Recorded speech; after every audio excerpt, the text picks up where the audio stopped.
कक्षा 12वीं हिंदी कोर आधार की पाठ्य पुस्तक आरोह के काव्य खंड से ली गई कविता है बुगलों के पंख, जो उमाशंकर जोशी के द्वारा लिखी गई है। इस वीडियो में इस कविता का सार और वाचन सहित व्याख्यान करेंगे। प्रस्तुत कविता बगुलों के पंख। बगुले के पंख कविता पक्षियों के ऊपर लिखी गई है। ये बगुलों नाम के पक्षी होते हैं, जैसा कि चित्र में यहाँ दर्शाया गया है।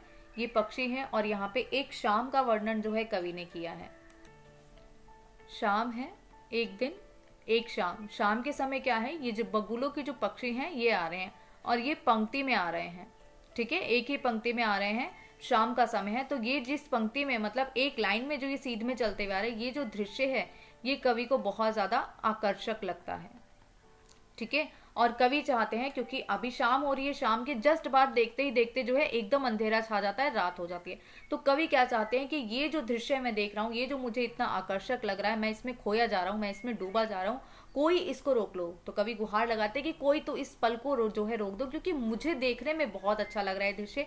ये जो बगुलों के पक्षी हैं ये जो है उड़ते हुए एक लाइन में जा रहे हैं। अब ये उड़ते हुए हमें अच्छे क्यों लग रहे हैं, क्योंकि शाम के समय क्या होता है, ये धुंधला सा मटमैला सा जो दृश्य होता है ना, शाम का जो रंग होता है, उसको यहाँ पे कवि बताते हैं कि उस रंग के अंदर, उस मटमैले रंग में, उस शाम के अंदर जो है जहाँ दिन ढलने को होता है, वहां पे ये जो सफेद रंग के पक्षी हैं, ये जो सफेद बगुले हैं, ये जो है आसमान पे एक अलग ही आकर्षक लग रहे हैं। ठीक है, क्योंकि मटमैला सा रंग है और उसके ऊपर सफेद पक्षी एक ही लाइन में हमें जो है उड़ते हुए दिख रहे हैं, तो ये आकर्षक लगते हैं, ये बहुत ज्यादा सुंदर लगता है। तो इसी दृश्य के अंदर जो है कवि खोते से जाते हैं। यही जो है कविता में कवि बताते हैं।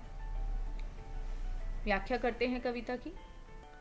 बगुलों के पंख, जो पक्षी है वही बगुलों है। ठीक है, नभ में पाती बंधे बगुलों के पंख, चुराए लिए जाती वे मेरी आंखें। नभ, नभ क्या होता है, आकाश। ठीक है, आकाश में पाती बंधे, पाती बंधे का अर्थ पंक्ति में बद्ध।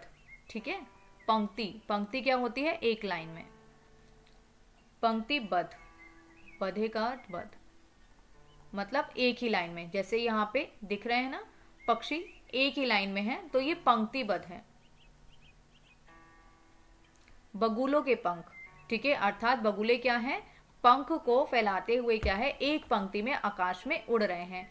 चुराए लिए जाती वे मेरी आंखें, अर्थात ये जो दृश्य है, ठीक है, ये जो दृश्य है, ये कवि की आंखें जो है चुराए लिए जाती है। मतलब कवि को जो है ये बहुत ज्यादा आकर्षक लग रहा है ये दृश्य, इसलिए वो कहते हैं कि मेरी आंखें जो है इस दृश्य को जो है चुराए जा रही हैं। अर्थात मेरे को अच्छा लग रहा है वो दृश्य देख के, मैं आनंदित हो रहा हूँ इस दृश्य को देखकर।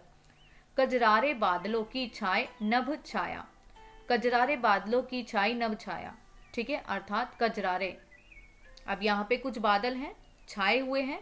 ठीक है, उसके यहाँ पे कवि बताते हैं कजरारे, कजरारे का अर्थ क्या होगा, काले बादल, काले छाते हैं ना, तो काले बादलों की छाया है, नभ छाया।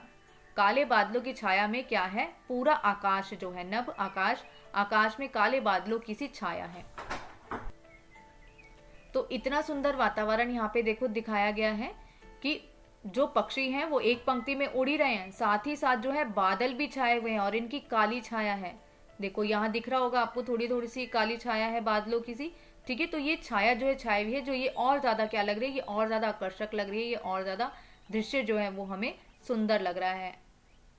तो यही कवि कहते हैं कि ये ही दृश्य जो है मेरी आंखें चुराए जाती हैं और कजरारे बादलों की छाया जो है वो आकाश में छाई हुई है। तैरती सांझ की सतेज श्वेत काया, तैरती सांझ, तैरती सांझ अर्थात तैरती हुई शाम, शाम आई है ना, तो यहाँ पे तैरती हुई शाम को कहा गया है। सांझ का अर्थ होता है शाम की, सतेज, सतेज का अर्थ होता है चमकीली, चमकदार। ठीक है, जो शाम है वो कैसी है, वो चमकदार है, सॉरी दार, शाम जो है वो चमक रही है। श्वेत काया, श्वेत काया किसकी है, यहाँ पे बगुलों की श्वेत काया, तो शाम जो है वो है, और यहाँ पे ये जो है, ये बगुले जो हैं ये सफेद रंग के हैं, और काया क्या होती है, बगुलों का शरीर। ठीक है, तो इसलिए कहा गया है तैरती सांझ की सचेत श्वेत काया।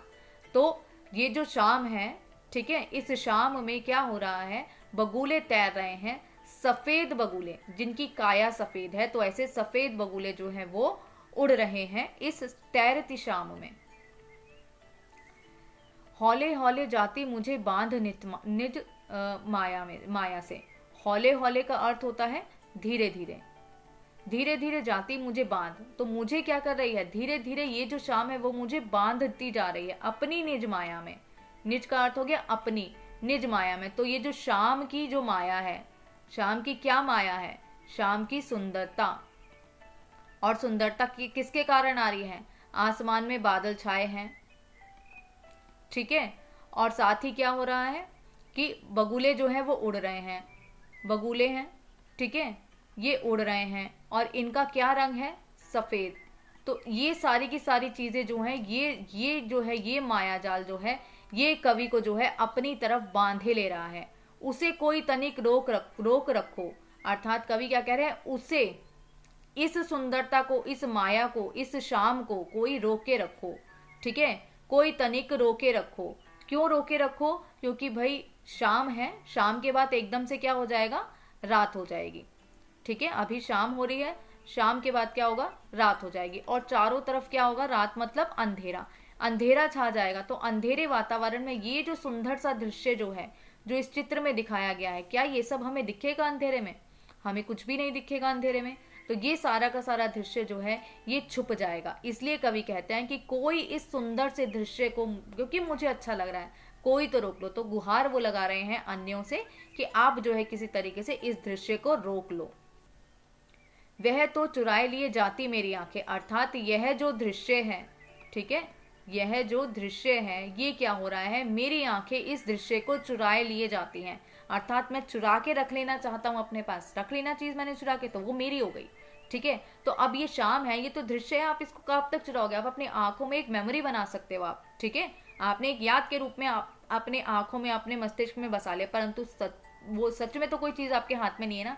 तो ऐसा वो कहते हैं कि मेरी आंखें तो जो है वो क्या कर रही हैं, इस दृश्य को चुराए लिए जाती हैं। नभ में पांति बंधी बगुलों की पांखें, पांखें हो गए पंख।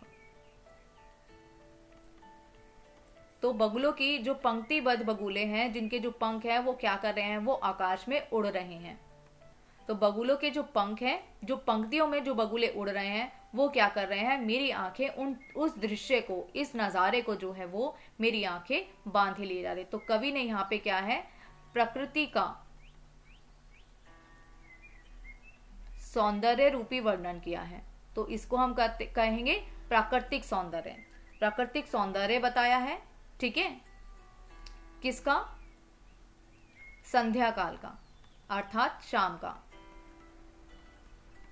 संध्या काल के समय का क्या बताया है, हमें एक प्राकृतिक सौंदर्य बताया है, जो कवि ने यहाँ पे चित्रित किया है कि एक दृश्य कवि ने ऐसा देखा जो एक माया जाल सा है। और वो माया जाल क्या है, इतना सुंदर है कि आसमान में काले बादल छाए हुए हैं, बगुले उड़ रहे हैं सफेद रंग के, और ये दृश्य जो है कुछ ही क्षण में समाप्त हो जाएगा, क्योंकि शाम से रात तो होनी है, और रात जैसे ही हो जाएगी, अंधेरा जैसे ही छा जाएगा, ये सारा दृश्य जो है मेरी आंखों से ओझल हो जाएगा। और इस दृश्य को इसलिए कवि जो है वो चुरा लेना चाहते हैं, वो अपने पास रख लेना चाहते हैं, और वो लोगों से भी दुहाई कर रहे हैं कि कोई तो इस दृश्य को रोक लो, कितना सुंदर और आकर्षक है, मैं इसे देखते रहना चाहता हूँ। क्योंकि कवि को इसमें रस प्राप्त हो रहा है, कवि को इसमें आनंद की प्राप्ति हो रही है, ठीक है। आकर्षक कोई चीज लगती है तो अच्छा लगता है ना, तो कवि को आनंद की प्राप्ति हो रही है, इसलिए वो कह रहे हैं कि कोई इस समय को, इस पल को जो है कोई रोक लो। और कवि को यही जो है आकाश में उड़ते हुए बगुलों का जो सफेद रंग है, जो सफेद पंख है, वो बहुत ज्यादा आकर्षक लग रहे हैं।